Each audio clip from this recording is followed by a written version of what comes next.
তাদের স্মরণ না করি সেটা আমাদের জন্য আসলে লজ্জাজনক। স্বাধীন বাংলাদেশের শিক্ষকরা ওইভাবে মূল্যায়িত হয়নি, তাদেরকে যেভাবে মূল্যায়ন করা উচিত ছিল। প্রত্যেকটা জাতীয় দিবসের পিছনে একটা ইতিহাস আছে, সবের মতো করে পালন করি। আর যেন কোনো আধিপত্যবাদ এই দেশে সেইভাবে আগ্রাসন না চালাতে পারে এবং এই বাংলাদেশে দাবির জন্য আর কোনো যেন রক্ত ঝরাতে না হয়, এমন একটা গণতান্ত্রিক এবং সুখী সমৃদ্ধ বাংলাদেশ আমরা কামনা করছি। যতক্ষণ তুমি ইনসাফের পক্ষে ততক্ষণই তুমি মানুষ। যে কবিতার ভিতর দিয়ে আসলে আমি ইনসাফ বলতে বলেছি, এই ইনসাফ শুধুমাত্র বাংলাদেশ না, আমি সারা পৃথিবীর ইনসাফের কথা বলেছি। যেহেতু আমাদের বাংলাদেশ একটা ক্রান্তিকাল অতিক্রম করেছে, সেহেতু আমি সবার কাছে এই উদাত্ত আহ্বান জানিয়েছি যে আমাদের আর যাই হোক ইনসাফের পক্ষে থাকতে হবে, ন্যায় এবং সততার পক্ষে থাকতে হবে। এবং সেটার জন্য আমি বলেছি যে তুমি ততক্ষণই মানুষ যতক্ষণ তুমি ইনসাফের পক্ষে থাকবে, আদারওয়াইজ তোমার আসলে এই মানব জনম আসলে বৃথা মানব জনম। স্বাধীন বাংলাদেশের শিক্ষকরা ওইভাবে মূল্যায়িত হয়নি, তাদেরকে যেভাবে মূল্যায়ন করা উচিত ছিল কিছুটা অপূর্ণতা রয়ে গেছে। 5ই আগস্টের পরে দেশে একটা বড় ধরনের পট পরিবর্তন হয়েছে। এখানে স্বৈরাচারের দোসর যারা ছিল তারা এখন পরাজিত। মোটামুটিভাবে আমরা এবং আমাদের দেশ এখন অনেকটা মুক্ত। এই নতুনভাবে আমাদের দেশের যারা কর্ণধার অবশ্যই আবার মূল্যায়ন করতে শিখবে এবং দেশকে নতুনভাবে গড়ে তুলবে।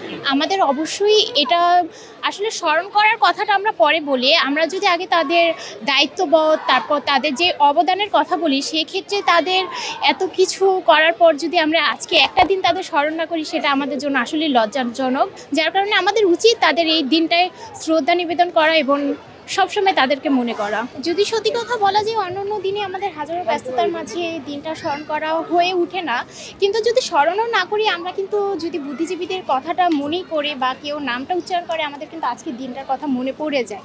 সেহেতু আমাদের মনে হয় স্মরণ না করলেও প্রতিটা মানুষের অন্তরে এই দিনটা সবসময় থাকে। আসলে 24-এর ব্যাপারটা আমরা যেভাবে চোখে দেখেছি, তার থেকে বড় একটা গণঅভ্যুত্থান আমাদের 1971 সালে চলে গেছে।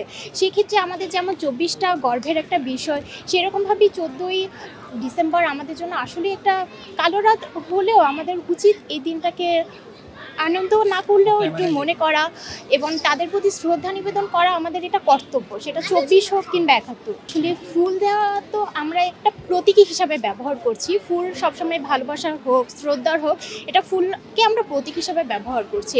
এখন শ্রদ্ধার বিষয়টা আমি আগেও বলেছি যে এটা অন্তরের একটা বিষয়, অনুভূতির বিষয়। এটা আমরা প্রকাশ করা শুধু ফুল দিয়ে প্রকাশ করছি বিধায় সবটা প্রকাশ হচ্ছে না, কিন্তু মানুষের অনুভূতি আসলে ভাষায় কিংবা কর্মের মাধ্যমে প্রকাশ হয় না। আমাদের ভিতরে ওনাদের অনেক শ্রদ্ধা, আমরা চেষ্টা করি যতটুকু সম্ভব প্রকাশ করতে। 21শে ফেব্রুয়ারি আসলে আমরা কেমন ভাবে উদযাপন করি, আর 21শে ফেব্রুয়ারিটা আসলে কিভাবে উদযাপন করাটা আমাদের উচিত ছিল। সেই ক্ষেত্রে 21শে ফেব্রুয়ারি আসলে যে আমাদের চেতনা, ইভেন প্রতিবাদের ভাষা হইতে পারতো, সেই ক্ষেত্রে আসলে সেটা দেখা গেছে আমরা 21শে ফেব্রুয়ারিটা অনুষ্ঠান আকারে পালন করি।